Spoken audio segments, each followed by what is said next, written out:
تخيل تبقى صاحي من النوم ولسه بتقول يا هادي، تلاقي نفسك مدفون حي في تابوت تحت الأرض، وكل اللي معاك موبايل بطاريته بتفصل، وكان الهوا كمان بيخلص مع الوقت، وانت لسه مش عارف مين خطفك أو حتى ليه. تفتكر بعد كل ده لسه قدامك فرصة تخرج قبل ما تغرق في الرمل؟ فبدون هري كتير، انزل فخفخ وراك على اخوك ويلا بينا.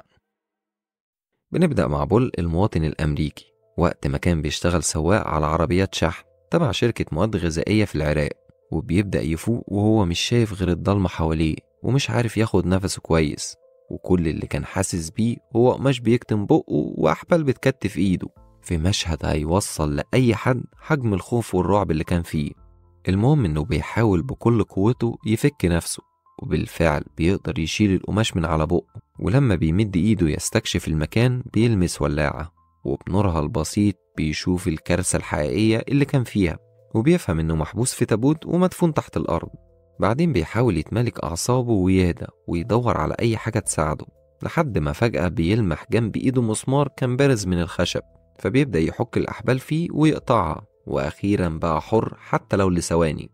وبعد شوية بيظهر نور من موبايل كان معاه في التابوت، ولغته كانت مش مفهومة بالنسبة له، بس أنا جايلك من الكنترول وبقولك إنها عربي. المهم بيقرر يتصل على أي حد يساعده، وبيفتكر في اللحظة دي إن شركتهم كانت مسلماهم رقم طوارئ يتصلوا عليه في أوقات زي كده، لكنه لما بيجي يدور عنه بيكتشف إنه مش معاه، وتقريبا كده الخاطف أخده مع باقي متعلقاته. فبسرعة بيكلم الطوارئ الأمريكية، وأول ما بيردوا بيقول لهم إن بول مواطن أمريكي بيشتغل في العراق، وحاليا في حد خطفه ودفنه في تابوت تحت الأرض. لكن الصدمة الكبيرة لما بيقولوا له والله يا فندم إحنا آسفين جدا، كان نفسنا نساعدك، بس لأنك يا بيه مش على أراضي أمريكية مش هنعرف نعمل حاجة. وهنا إحساسه بالعجز واليأس بقى أكبر، خصوصا لما بيشوف بطارية الموبايل قربت تخلص، فبيحاول يتصل بمراته ليندا أو بنته، لكن مفيش منهم رد، فبيسيب لها رسالة صوتية بوضعه الحالي، وبيطلب منها تعمل أي حاجة وتنقذه. وبيبدأ الرعب الحقيقي يدب في قلب بول، لأنه مع كل دقيقة بتمر كان بياخد خطوة أقرب للنهاية، وحياته خلاص بقت متعلقة ببطارية موبايل. بعد كده قرر بول يكلم المباحث الفيدرالية، وبيبدأ يروي ليهم اللي حصل معاه من لحظة الهجوم ولحد ما صحي ولقى نفسه مدفون في تابوت. والبداية وقت ما كان هو و5 شاحنات غيره في وسط الصحراء، وطلع عليهم مجموعة أطفال ترميهم بالحجارة. ثواني وبينفجر قدام العربيات لغم، وبيظهر بعدها أشخاص كتير مقنعين من كل ناحية وبيفتحوا عليهم النار. المشكلة بقى إن من وسط حرب الشوارع دي بول مش بيتصاب من حاجة غير طوبة حدف عيل صغير مرزق أبو السلكان. المهم إن بسببها بيغيب عن الوعي، وعلى ما فاق لقى نفسه محبوس في التابوت، وبيخلص حكي وبيرجع يسألهم طب هو انتوا مش ينفع تتتبعوا مكاني وتوصلوا له عن طريق الجي بي اس؟ لكن ردهم كان بعيد تماما عن اللي توقعه، لما بيقولوا له طيب يا ابني الأول ادينا رقمك القومي الضمان الاجتماعي يعني أي حاجة. فانفعل ورد عليهم بعصبية، وده ايه علاقته باللي أنا فيه دلوقتي؟ يعني أنا بموت وأنت بتجمع عني بيانات؟ وحد قالك إن أنا متقدم للست والدتك ولا إيه؟ ولأن أسلوب بول كان واقح معاهم في الوقت ده بيقولوا له اقعد على قوائم الانتظار شوية، وبتقفل المكالمة بعدها بسبب الشبكة. فبيحاول يتحرك في التابوت لحد ما الموبايل قدر يلقط شبكة من جديد، والمرة دي اتصل على طول بخدمة العملاء في شركته، فبيحولوه هم كمان لمدير قسم الموارد البشرية، وزي العادة بيطلع مش موجود. فبيسيب له بول رسالة بيوضح فيها كل تفاصيل وضعه الصعب، وبيطلب منهم ينقذوه وبسرعة. وطبعا مع زيادة توتر بول وصعوبة الموقف بدأ يخبط على غطا التابوت زي المجنون، وهنا بس افتكر المكالمة اللي جاتله في الأول ومردش عليها، فبسرعة بيطلع الرقم ويتصل عليه، وبيطلع ده رقم الخاطف نفسه. فبيبدأ يقول لبول ايه الأخبار يا بطل، أتمنى تكون مبسوط في التابوت بتاعنا. فبيسأله بول انت ليه بتعمل معايا كده وانا عزتك في حاجة يعني؟ بيرد بانك واحد من الجنود الامريكان اللي دمروا بلدهم، وده عقابك ايها الوغد. وبالرغم من محاولات بولي الكتير في إقناعه إنه مجرد سواق عادي ومش جندي ولا حاجة، لكن أخينا كان مصمم إن وجودك كأمريكا على أرضهم كفاية بس عشان تكون عدوه. وفي النهاية بيطلب منه مبلغ 5 مليون دولار كفدية مقابل حياته، ومعاه مهلة لحد الساعة 9 بالليل مروق عليك. بيرد عليه بول لا ده أنت كده قصت عبيط وأهلك عارفين، أنا هرضى بذمة أهلك الأستك دي. لو كان معايا مبلغ زي كده إيه خليني أتغرب وأسافر بعيد عن أهلي يا إنسان أنثى البجعة أنت؟ قال له خلاص يا عم انا عندي ليك حل بمليون جنيه، كلم السفارة وهم يدفعوا المبلغ، وده اخر كلام عندي. وهنا بول بقى في حيرة من نفسه ومش عارف يتصرف ازاي. لحد ما افتكر رقم صاحبة مراته، وبسرعة بيمسك التليفون وبيطلبها. وأول ما بترد بيطلب منها إنها تتواصل مع مراته ليندا، وترجع تقول لها تتواصل مع بول على الرقم ده ضروري. كمان بيطلب منها تدور له على رقم السفارة الأمريكية وبسرعة، لكنها بترد عليه بكل برود: والله كان نفسي أساعدك، بس أنا دلوقتي مرتبطة بميعاد ولازم أخرج. وبول كان خلاص جاب آخره، وبيبدأ يعلي في صوته ويزعق. فبتتعصب هي كمان وتقول له: أنت بتشخط فيا؟ لا وأنا مراتك؟ طب أهو. وبتقفل الخط في وشه. بعد شوية بيهدى وبيرجع يتصل بيها تاني، والمرة دي اترجاها بجد، وبيعرفها إنه ممكن يموت فعلا. ولأن كان صوته مليان خوف بيلين قلبها وبتديله الرقم. فبيكتبه بسرعة على خشب التابوت، وبيقفل السكة ويتصل على السفارة. وبيبدأ يحكي لموظفة السفارة على وضعه وبيطلب مساعدته. فبتقول له: استنى بس معانا يا فندم على الخط كده شوية، وأنا هوصلك بالقسم المختص. وبعدها بتيجي موظفة تانية من السفارة وترد عليه، واللي كان عندها خلفية عن اللي حصل معاه، طبعا بعد ما شركته قدمت بلاغ بسبب الرسائل الصوتية اللي سابها له. فبيسألها بول عن الفدية أو هيعملوا إيه مع الخاطف. بترد عليه بمنتهى الدبلوماسية إن سياسات الولايات المتحدة الأمريكية بتمنعهم من التفاوض مع الجماعات الإرهابية وغيرهم من الأوغاد.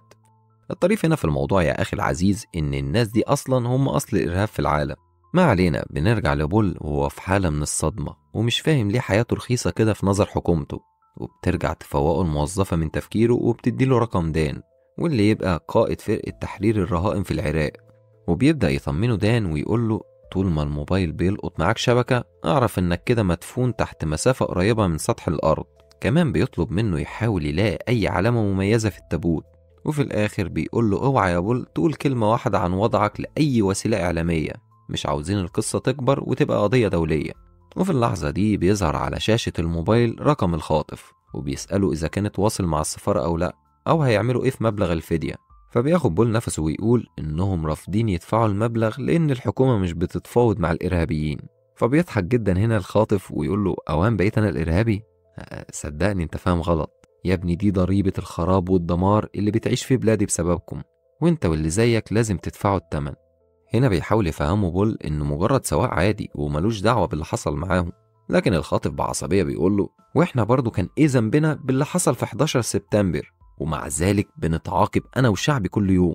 وبعد ما بيهدى بيقرر انه يقلل مبلغ الفدية ل1,000,000 دولار، بس بشرط انك تعمل يا بول فيديو وتقول فيه كلام هيكون مكتوب عندك في رسالة تحت في الظرف، وده عشان نعرف نضغط بيه على حكومتك وتدفع الفدية.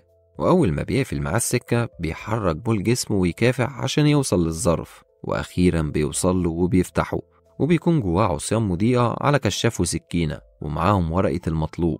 فبيقرر هنا إنه يتصل بالقائد دان اللي بيحذره من تصوير الفيديو لأن الخاطف ممكن يستخدمه لأغراض سياسية، ونلاقي بقى من بكرة الجزيرة فوق دماغنا وفضايح بالكيلو يا معلم.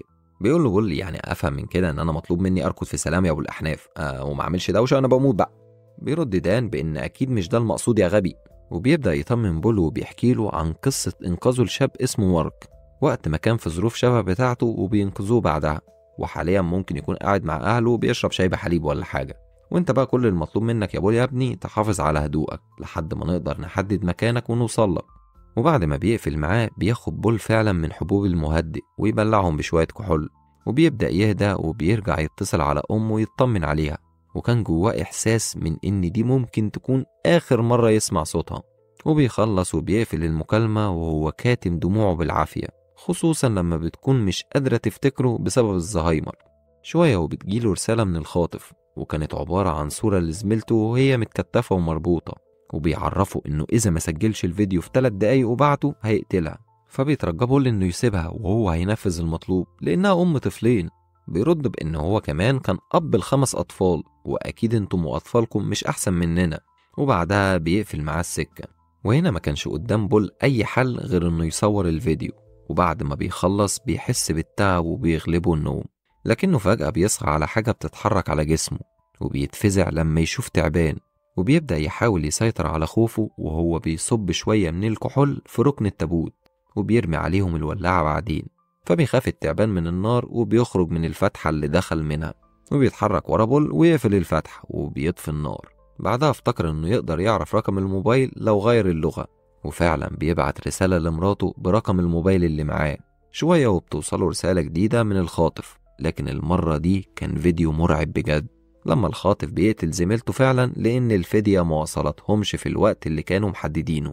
واللحظة دي بقى كانت أصعب لحظة مرت على بول، لأنه لأول مرة بيحس إنهم مجرد رقم في معادلة ملهمش قيمة، يعني لا عند الحكومة ولا عند الشركة. ساعتها بيقرر ينهي حياته بالسكينة اللي معاه، بس بيرجع يغير رأيه لما بيفتكر مراته وابنه وبيفكر فيهم. بعد شوية اتصل عليه دان، لكن بدل ما يطمنه بدأ يعاتبه على الفيديو اللي صوره وبعته. والمصيبة إن الخاطف رفع الفيديو يا ابني وبقى حديث الساعة، ده وصل لحد دلوقتي تقريبا 47 ألف مشاهدة. وفي الآخر افتكر دان إنه يطمن عليه ويطمنه بإنهم خلاص قربوا يوصلوا لمكانه. وبتبدأ تظهر مشاكل بول الحقيقية بعد ما بيسمع صوت انفجار ضخم من غارة جوية، وبسببها بيحصل كسر في خشب التابوت وبتنزل الرمل عليه بسرعة. فبيقوم بول يحاول يكتم الفتحات بالقماش، وفي نفس اللحظة بتجيله أغرب مكالمة ممكن تيجي لواحد في ظروفه، وكانت من مدير قسم الموارد البشرية. راجل عارف صاحبك البارد ده أبرد منه. المهم بمنتهى البساطة بيقول لبول: الشركة فسخت عقدها معاك قبل ما تتخطب بكام ساعة، عشان اكتشفنا انك يا بيه كنت على علاقة بزميلتك اللي ماتت، وانت عارف بقى ان العلاقات الغرامية مخالفة لقواعد الشركة، وعلشان كده مفيش فلوس تأمين هتتصرف ليكم ولعائلاتكم بعد الوفاة، ولا على الشركة طبعا أي مسؤولية للي حصل معاكم وهيحصل. وكانت المكالمة دي أشبه برصاصة الرحمة على بول، وبيفهم إنه خلاص مفيش أمل ولا في حد ممكن ينقذه.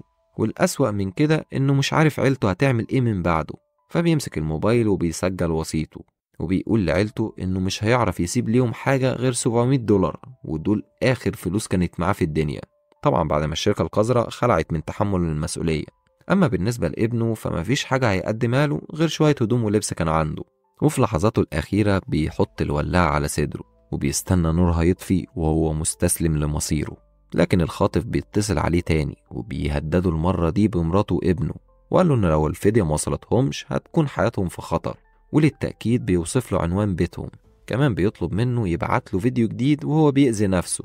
بول كان خلاص هيتجنن في الوقت ده من الخوف والقلق على مراته وابنه، فبيبعت لها رسالة تاخد الواد وتبعد عن البيت فورا. وبعد كده بينفذ المطلوب وبيبعت الفيديو. ثواني وبيحس ان غطا التابوت اترفع وكان في ضوء قوي جدا، وبيفتكر انه خلاص الكابوس ده هينتهي اخيرا. لكن للأسف الفرحة دي كانت وهم، مجرد هلوسة من عقله اللي بدأ ينهار من التعب والألم. وفي وسط ما كان تايه في أفكاره اتصل عليه دان وبيطمنه إنهم قبضوا على الخاطف، وإنه بس يصبر 5 دقايق وهيكونوا وصلوا. فبيرجع يحس بول من تاني إن لسه قدامه الفرصة. وأخيرا بقى الهاني مراته كانت اتصلت عليه، راجل أحلامه بتتحقق ولا إيه؟ المهم إنها كانت مرعوبة وقلقانة عليه، ففضل يطمنها وهو بيقول إن خلاص فريق الإنقاذ على وشك إنه يوصل. لكن في نفس الوقت كان الرمل اللي بينزل بقى بينزل بسرعة أكبر من الأول، ومع كل ثانية بتعدي كان بيقرب للموت أكتر. فبيقفل معاها وبيرجع يكلم دان، وهنا بيسمع دان وهو بيعتذر منه وبيقول له: أنا آسف يا بول، العنوان اللي اداهولنا الخاطف طلع مش بتاعك، ده تابوت مرض. ساعتها بيفهم بول الحقيقة المرة، وإن كل الأعمال البطولية اللي كان بيحكي عنها مجرد وهم ووعود كدابة، وهو زي غيره هيقابل نفس المصير. وبيبدأ الرمل يغطي المكان لحد ما بتبلعه ضلمة التابوت. وبس كده يا عم، اخيرا خلص برميل الكآبة ده. يا راجل ده انا تعبت نفسيا والله، يحرج ابو الجاب ابوك. وفي الاخر اخي العزيز لا تنسى الترويق على اخوك وضحركة المساء، ويلا يا عم سلام.